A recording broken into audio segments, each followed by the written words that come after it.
Good morning, student.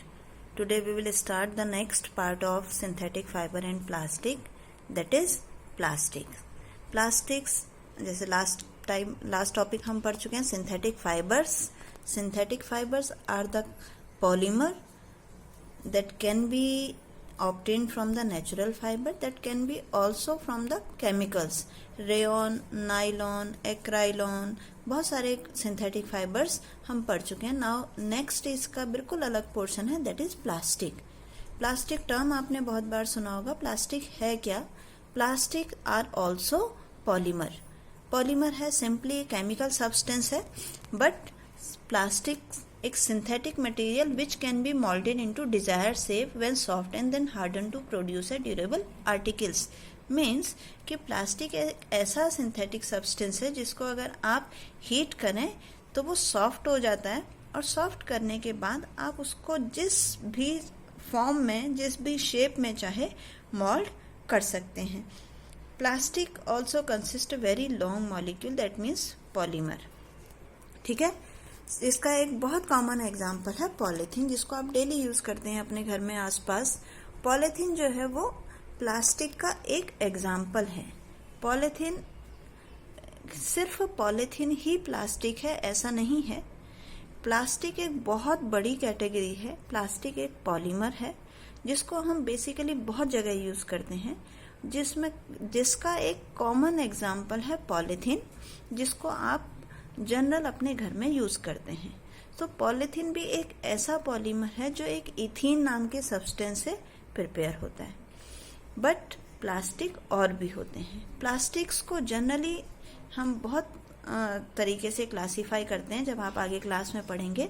लेकिन यहाँ पे हम प्लास्टिक को बेसिकली दो टाइप में क्लासिफाई करते हैं.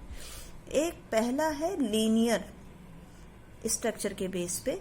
लीनियर को हम कहते हैं थर्मोप्लास्टिक. अब ये थर्मोप्लास्टिक, जैसे आप पहले सिर्फ फिगर देखिए, यहाँ लीनियर मतलब कि इसमें जो चेन बन रही है, जो पॉलीमर है, वो 1 by 1 लिंक है. और इस वाले में क्रॉस लिंक थर्मोसेटिंग में क्या है, एक लीनियर चेन तो बनी हुई है, वो चेन भी आपस में जुड़ी हुई है. तो इसको हम क्या, पहले क्लासिफिकेशन हमने क्या किया, थर्मोप्लास्टिक एंड थर्मोसेटिंग प्लास्टिक. तो सबसे पहले हम पढ़ते हैं थर्मोप्लास्टिक. अब plastic which can B soften.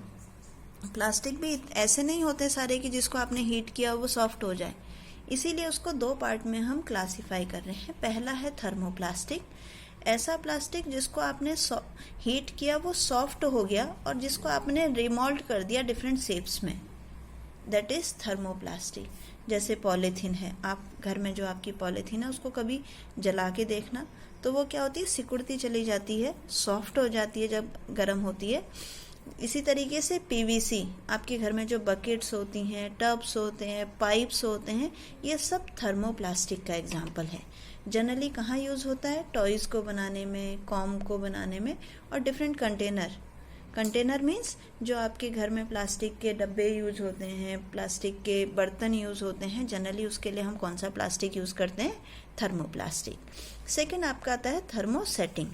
ये थर्मोसेटिंग प्लास्टिक ऐसा प्लास्टिक है जिसको अगर आप हीट करेंगे तो ये ना ही सॉफ्ट होगा, ना ही किसी और शेप में ये कन्वर्ट हो पाएगा. तो इसका सबसे अच्छा एग्जाम्पल है बेकेलाइट एंड मेलेमाइन. बेकेलाइट और मेलेमाइन नाम इतने इम्पोर्टेंट नहीं है, लेकिन आपके लिए इसका एग्जाम्पल बहुत इम्पोर्टेंट है. आपके घर में फ़ोन के लाइट के स्विच होते हैं, जो लाइट के स्विच हैं वो किससे बनते हैं, वो बनते हैं आपके बेकेलाइट से. कुकर का हैंडल है, किसी फ्राई पैन का हैंडल है, वो सब किससे बनाए जाते हैं, बेकेलाइट से बनाए जाते हैं. और बहुत सारे क्रॉकरी होती हैं घर में, नॉन स्टिक क्रॉकरी या सिंपल क्रॉकरी, कप है, प्लेट्स हैं, वो सब किससे प्रिपेयर होते हैं, थर्मोसेटिंग प्लास्टिक. तो जो दो एग्जाम्पल मैंने दिए हैं, बेकेलाइट, इसका एग्जाम्पल इलेक्ट्रिक स्विच, मेलेमाइन जो क्रॉकरी होती हैं, डिनर सेट वगैरह, ये दोनों एग्जाम्पल किसके हैं, थर्मोसेटिंग प्लास्टिक के. Bakelite are poor conductor of heat. Poor conductor है, इसीलिए जनरली कहाँ यूज होता है, इलेक्ट्रिकल स्विच बनाने में, जिससे कि करंट ना लगे.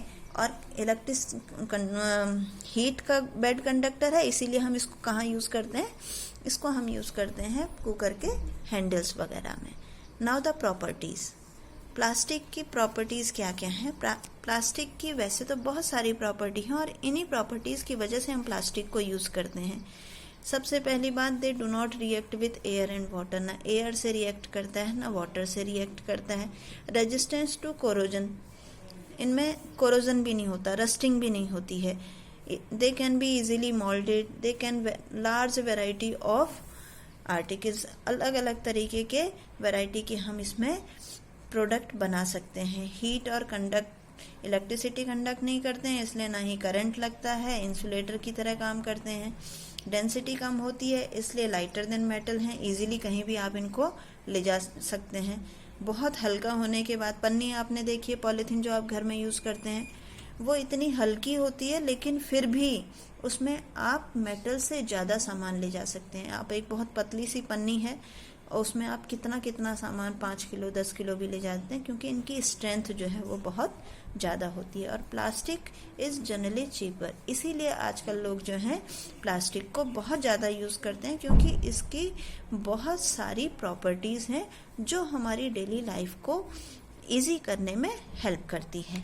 बट अगर हम सिर्फ प्लास्टिक की प्रॉपर्टीज़ को ही देखें तो प्लास्टिक बहुत इम्पॉर्टेंट है, बट प्लास्टिक एनवायरनमेंट के लिए कैसा है? प्लास्टिक एनवायरनमेंट के लिए बिल्कुल भी अच्छा नहीं है, बिकॉज प्लास्टिक के जितने भी आर्टिकल्स बनते हैं all are non biodegradable. That means वो कभी भी डिग्रेड नहीं होते हैं, उनको हम डिस्पोज ऑफ नहीं कर सकते। आप उनको जलाएंगे तब भी वो ख़त्म नहीं होंगे, एयर पॉल्यूशन करेंगे। अगर आप उनको ज़मीन के नीचे दबा देंगे तो मिलियंस ईयर तक वो ख़त्म नहीं होते हैं।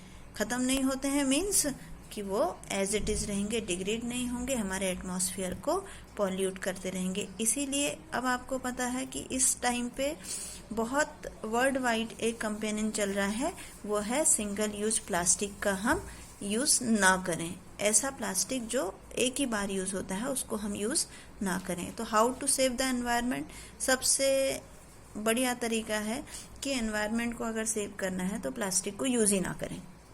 अब प्लास्टिक यूज़ नहीं करेंगे तो उसके सब्स्टिट्यूट यूज़ करने पड़ेंगे। तो प्लास्टिक के बैग के बदले हम कपड़े का बैग यूज़ करें, कॉटन का, जूट का, उसी को हम यूज़ करें, क्योंकि वो जो है बायोडिग्रेडेबल है। अगर ख़राब भी हो जाता है तो बायोडिग्रेड हो सकता है। और दूसरा एक बहुत लास्ट वाला पॉइंट है कि remember 4R principle, reduce, reuse, recycle and recover. पहले तो रिड्यूस, कम से कम इसको यूज़ करना है, जितना कम हो सके प्लास्टिक का यूज़ कम कर देना है बिल्कुल। दूसरा रीयूज़, जितना हो सकता है उसको उतना रीयूज़ करिए। ऐसा नहीं है कि एक पन्नी आपने यूज़ करी उसे फेंक दी, एक प्लास्टिक का ग्लास यूज़ किया फेंक दिया। जितना आप उसको फेंकेंगे वो उतना ही हमारे एटमॉस्फेयर को पॉल्यूट करेगा। तीसरा है रिसाइकिल। बहुत सारी प्लास्टिक की चीज़ें ऐसी होती हैं, जैसे बॉटल्स हैं या फिर जग्स हैं, ये सब क्या है, रिसाइकिल होके दूसरे फॉर्म में कन्वर्ट हो सकते हैं। रिसाइकिल करिए, डस्टबिन में ना डालकर उनको रिसाइकिल कराएं। दूसरा रिकवर, रिकवर का मीन्स होता है कि प्लास्टिक से जो चीज़ें बनी हैं उनको हम रिकवर करें। रिकवर मीन्स उनको हम दोबारा से प्रोड्यूस कर सकें, ठीक है, जिससे कि हमारे एटमॉस्फेयर को कोई भी लॉस ना हो। तो 4R प्रिंसिपल को हम यूज़ करेंगे और इन्हीं सारी चीज़ों के साथ हमारा जो आज का चैप्टर है ये ख़त्म हो जाता है। ठीक, ये सिंथेटिक फाइबर एंड प्लास्टिक, इसके लिए मैंने आपको बोला था कि आप बुक से छोटे छोटे टर्म्स के फॉर्म में नोट्स लिख लीजिए, लेकिन फिर भी मैं आपको इसके नोट्स कुछ जो हैं वो नोट्स मैं आपको भेज देती हूँ। जो लोग नहीं कर पाए हैं वो इसकी हेल्प से नोट्स कर लेंगे, पूरा चैप्टर रीड करेंगे। देन कल को हम स्टार्ट करेंगे NCERT एक्सरसाइज।